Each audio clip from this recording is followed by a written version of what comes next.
Universidad Alfa Lambda. Compañeros, yo soy Moisés Moreno Marín, soy estudiante de la licenciatura de Contaduría Pública en la Universidad Alfa Lambda y esta presentación es para la materia de, este video, bueno, es para la materia de Contabilidad de Organizaciones Mercantiles, impartida por la docente, la licenciada en Administración, María del Carmen Rodríguez Salinas. El tema del tema de este video es la unidad 12 que se refiere a la disolución y liquidación de las sociedades. Primero vamos por el concepto, qué es disolución y qué es liquidación. Nos dice que la disolución es pues la preparación para el fin más o menos lejano, pero no implica el término de la sociedad, ya que una vez disuelta, se pondrá en liquidación, artículo 234 de la Ley General de Sociedades Mercantiles, y conservará su personalidad jurídica únicamente para estos efectos artículos 244 de la Ley General de Sociedades Mercantiles. Esto que se refiere es que la disolución de la sociedad no implica la pérdida de la personalidad jurídica, sino que hasta que se liquida entonces ya desaparece la personalidad jurídica de la sociedad, desaparece como persona moral, ya que sus socios ya no están vinculados entre sí, eh, los que constituyeron el acta constitutiva, eso sí desaparece. Dice que, o sea, es el primer paso. Para una liquidación primero tiene que haber la disolución de la persona moral, tiene que deshacerse, o sea, separarse las personas que conforman esa sociedad, ese organismo.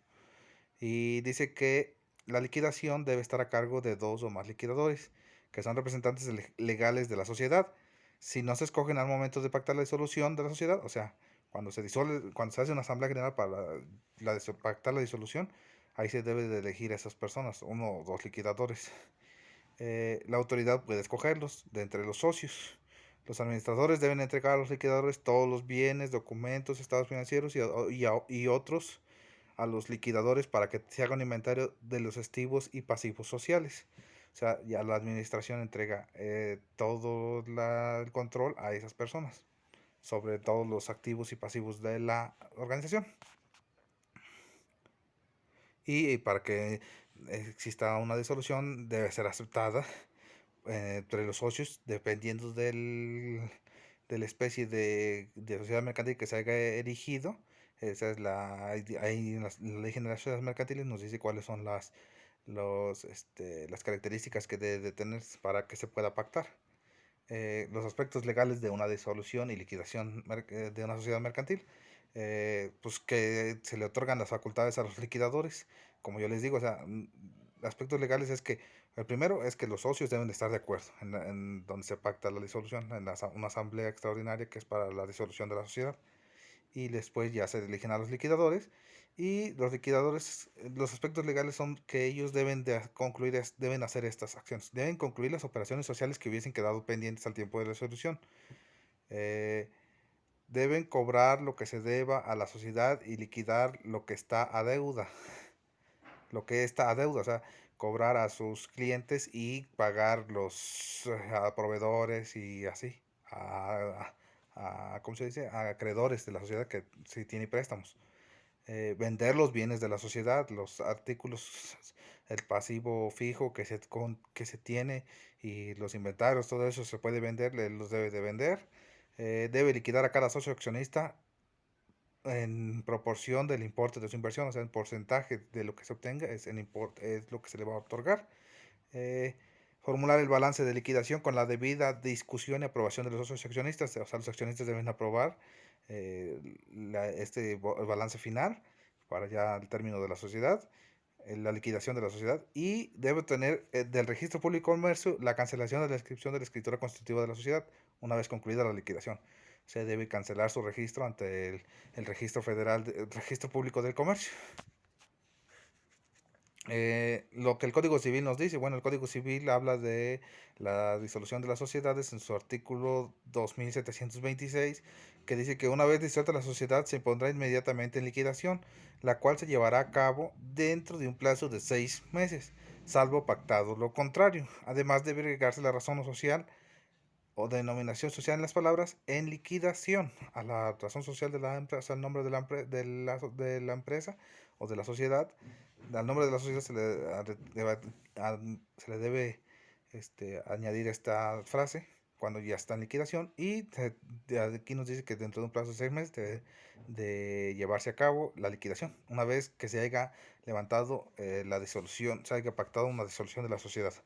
Y el 234 de la Ley General de Sociedades Mercantiles nos dice que una vez disuelta la sociedad, se pondrá en liquidación, es decir, reconoce los principios de las sociedades al quedar en estado de disolución. Y también la Ley General de Sociedades Mercantiles, en el artículo 244, establece que a pesar de la creación de una disolución de la sociedad y aún en ese estado, conservará su personalidad jurídica para efectos de liquidación, es decir, mantiene la personalidad jurídica de responsabilidad, o sea, no porque ya lo haga, ya va a perder las responsabilidades y derechos que tiene, no, todos los conserva hasta que se complete el proceso de liquidación. Lo que nos dice la Ley General de Sociedades Mercantiles sobre esto. La Ley General de Sociedades Mercantiles nos dice que las sociedades se disuelven por la expiración del término fijado en el contrato social. Por ejemplo, dice, nuestra sociedad va a durar 10 años, entonces ya se cumplió ese lapso de tiempo y por eso nosotros debemos concluir ya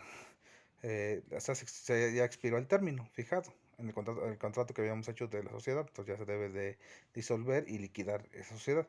En la acta constitutiva se establece esto, bueno, eh, por la imposibilidad de seguir realizando el objeto principal de la sociedad o por quedar consumado. Por ejemplo, ya se cumplió el objetivo que se estableció o ya no se puede continuar con las actividades que se habían pactado.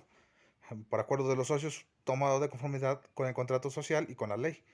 eh, por, eh, por el acuerdo de los socios, lo que les digo, o sea, que se haga una asamblea que sea para esto y se apruebe esto. Porque el número de accionistas llega a ser inferior al mínimo que la ley establece o porque las partes necesarias se reúnen en una sola persona. Las sociedades en sí pues, deben de ser de dos o más personas y algunas establecen un mínimo de participantes que deben de constituirla. Entonces, si ese número no se alcanza y si ya solamente todo pertenece solamente a una sola persona, no puede seguirse presentándose como sociedad mercantil. Y por la pérdida de las 2/3 partes del capital social. También esto puede, o sea, ya la pérdida del capital social en 2/3 partes de lo que se aportó se ha perdido, entonces puede también eh, disolverse la sociedad mercantil, se disuelve. Eh, y aquí ya en el artículo 230 nos dice que la sociedad en nombre colectivo se disolverá salvo pacto en contrario por la muerte, incapacidad, exclusión o retiro de uno de los socios o por el que el contrato social se rescinda respecto a uno de ellos. La muerte pues también puede dar paso a la disolución de una sociedad, la muerte de uno de los socios. Dice, las disposiciones establecidas en el artículo anterior son aplicadas a la sociedad de comandita simple y la comandita por acciones en lo que consideran los comanditados. Esto se refiere a que la de comandita por acciones, la de comandita por simple, se pueden utilizar los mismos criterios que la de nombre colectivo. Y por ejemplo, en el caso, por ejemplo, es lo que yo les decía que se puede, como decía, se puede establecer otro tiempo para la liquidación. O sea, la disolución, desde a partir de la disolución se puede establecer que a partir de aquí hasta que se termine el año, o así, de un año, o así, se puede aumentar el tiempo para la liquidación de la sociedad. Y nos dice el artículo 2, eso es importante, dice el artículo 233, los administradores no podrán iniciar nuevas operaciones con posterioridad al vencimiento del plazo de duración de la sociedad, al acuerdo sobre disolución o la comprobación de una causa de disolución. O sea, la comprobación es como lo que yo les decía de que falten personas que completen para llegar a ese tipo de especie de sociedad. Si contravienen esta provisión, los administradores serán solidariamente responsables por las operaciones efectuadas. Esto ya, si, por ejemplo, si ya se aprobó la disolución de la sociedad o ya se comprobó una causa de disolución y ya se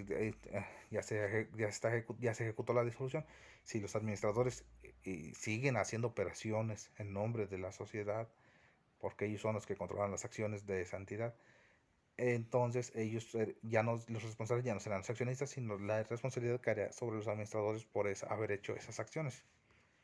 En los aspectos contables, bueno, Para la disolución y la liquidación es de esta manera. Dice que todas las cuentas han quedado saldadas y a los accionistas se les reembolsa todo el dinero que hay en el banco, cuya cuenta también queda a cero. Obsérvese que los accionistas no reciben sus aportaciones iniciales capital, lo que les supone una pérdida. O sea, siempre que ya por ejemplo, el pasivo, todo se paga el pasivo. Se venden se vende la maquinaria, se venden terrenos, el capital fijo y el inventario, todo eso, el circulante que se pueda vender, el activo fijo. No, aún así, los accionistas no pueden exigir que se les reintegre lo que ellos dieron para la creación de la sociedad. O sea, no, pues, no tienen derecho a exigir por su aporte social, o sea, por el porcentaje de lo que les pertenece, por ejemplo, de la cuenta de banco, y ahí se mete lo que se vendió de maquinaria y todo eso. Entonces, no se les regresa así. Por ejemplo, si 1 millón, yo puse 200,000, pero en el banco 500, ya no subo 500, entonces me regresan 100, porque esa es la parte fraccionaria que me corresponde de mi haber social.